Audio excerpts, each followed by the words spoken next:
तो ऐसे बताएंगे बाप की ऑक्यूपेशन। तो ये जो आत्मा है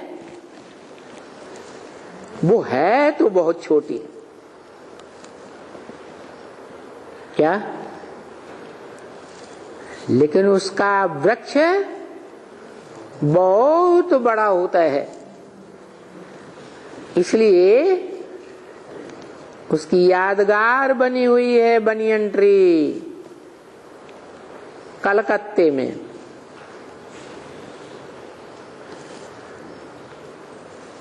कौन सा वृक्ष है? बड़ा वृक्ष है, बहुत बड़ा। दुनिया में जितने भी वृक्ष होते हैं उनमें बहुत बड़ा वृक्ष है, परंतु बीज बहुत छोटा।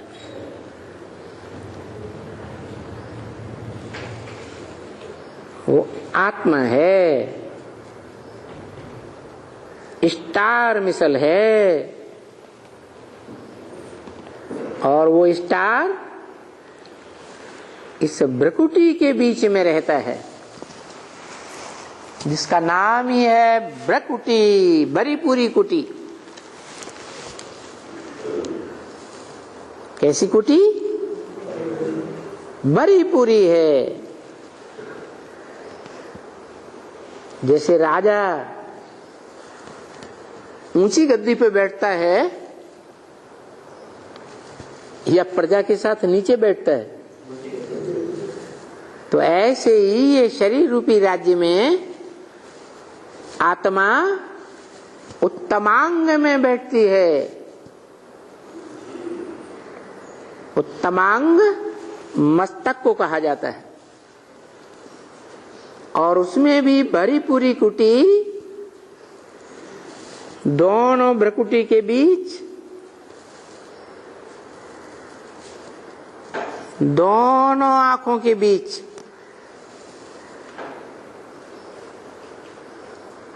जैसे बच्चों के लिए कहा जाता है मेरी आंखों के नूर हैं, बाप अपने बच्चों के लिए कहते हैं ना मेरी आंखों के नूर। ऐसे ही इस मनुष्य सृष्टि में दो विशेष आत्माएं हैं।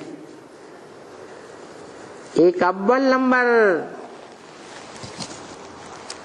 जिसे राम बाप कहा जाता है, और दूसरी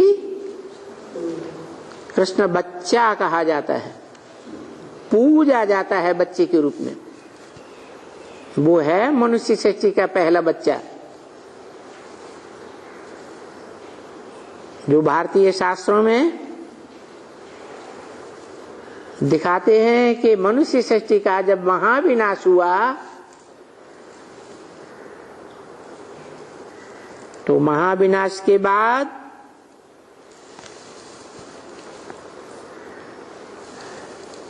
जलमयी सागर में पीपल के पत्ते पर कृष्ण बच्चा दिखाते हैं।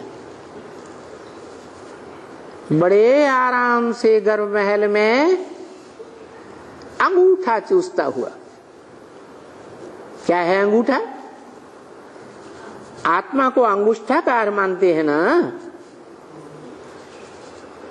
तो आत्मा का अंगूठा चूसता हुआ आता है, अर्थात मनन चिंतन मंथन की स्टेज दिखाई गई, आत्म मंथन की स्टेज।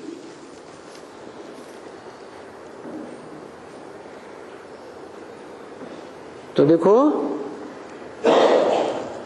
ये आत्म मंथन के लिए अपन को आत्मा समझना होता है। जिस आत्मा को इन आंखों से नहीं देखा जा सकता, तब तक नहीं देखा जा सकता जब तक आत्माओं का बाप सुप्रीम सोल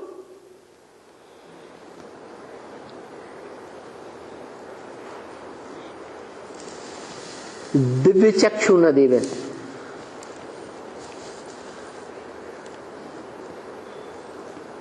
डिवाइन इंसाइट न देवे,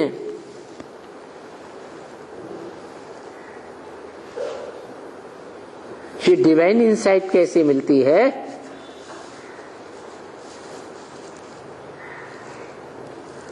मन बुद्धि रूपी आत्मा को मंथन करने से मिलती है।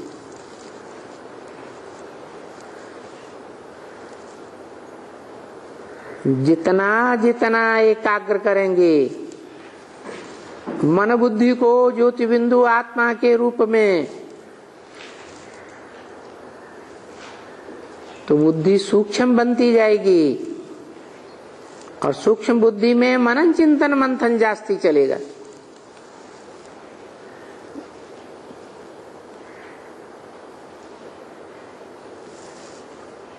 जिनका मनन चिंतन मंथन जास्ती चलता है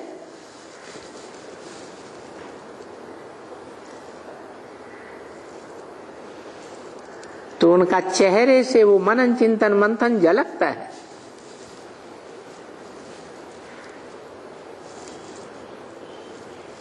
वो अव्यक्त स्टेज दिखाई पड़ती है। जैसे क्राइस्ट को देख सकते हो, बुद्ध को देख सकते हो, गुरु नानक का चेहरा देख सकते हो।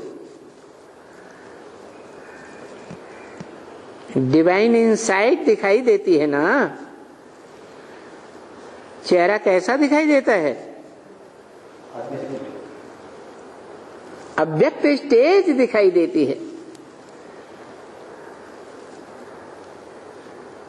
जबकि तुम उनको अच्छी तरह से बहुत भक्ति करो तो उनका भी तुमको साक्षात्कार हो सकता है। बड़ी भक्ति करने से तुमको ऑटोमेटिकली ये ड्रामा में नूद है, साक्षात्कार हो सकता है। ऐसे अभी उनका भी साक्षात्कार तुम कर सकते हो। भी क्यों लगा दिया है?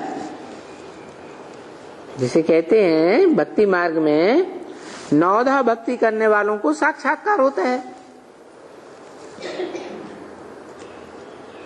दिव्य चक्षु से भगवान का साक्षात्कार करते। तो ऐसे ही है, बहुत भक्ति करते हैं, नवदा भक्ति करते हैं तो साक्षात्कार हो जाता है। परंतु वास्तव में तो वो क्राइस्ट आदि धर्म पिताएं, उनकी आत्मा तो बहुत सूक्ष्म है ना, एकदम छोटा। तो असलियत में क्या देखेंगे?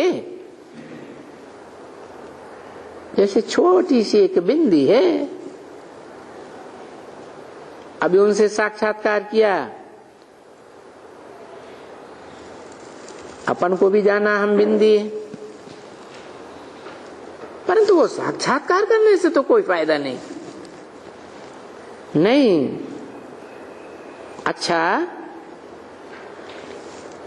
वैसे ही ये बाप है। तुम बिंदु बिंदु आत्माओं का ज्योति बिंदु बाप, तो फिर ये सुप्रीम बाप भी ऐसे ही छोटी सी बिंदी। और कोई बाबा का दूसरा शेप थोड़ा ही है। जबकि हम उनको कहते ही हैं फादर, और उनको कहते हैं सुप्रीम सोल। तो रूप तो एक ही होगा ना। चींटी का बाप चींटी जैसा होगा, सांप का बाप सांप जैसा लंबा होगा। ये भी आत्मा रूपी बच्चे हैं। आत्माएं बिंदु बिंदु, जिनकी यादगार में भारत की माताएं आज भी मस्तक पर बिंदु लगाती हैं। तो सुप्रीम सोल बाप भी ज्योति बिंदु।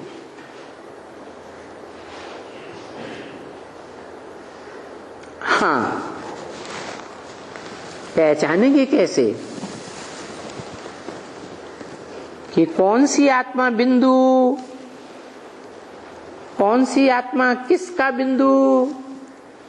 क्राइस्ट का, बुद्ध का, गुरु नानक का या सुप्रीम सोल का? कैसे जानेंगे? कहेंगे ये सुप्रीम सोल नहीं है, वो सुप्रीम सोल नहीं है। अरे सोल माने सोल, बिंदु माने बिंदु। तो वो बिंदु बिंदु सब एक जैसे हो गए ना। सिर्फ उनको कहा जाता है सुप्रीम सोल। क्यों? सुप्रीम यानी वो बर्थ एंड डेथ में नहीं आता है। किस बात में सुपरमेसी? कि न उसका कोई बाप है जन्म देने वाला, न उसकी कभी मृत्यु होती है, इसलिए सुपरमेसी है। सुप्रीम बाप कहा जाता है, तो फिर उनकी महिमा भी वैसे ही करनी पड़े। भाई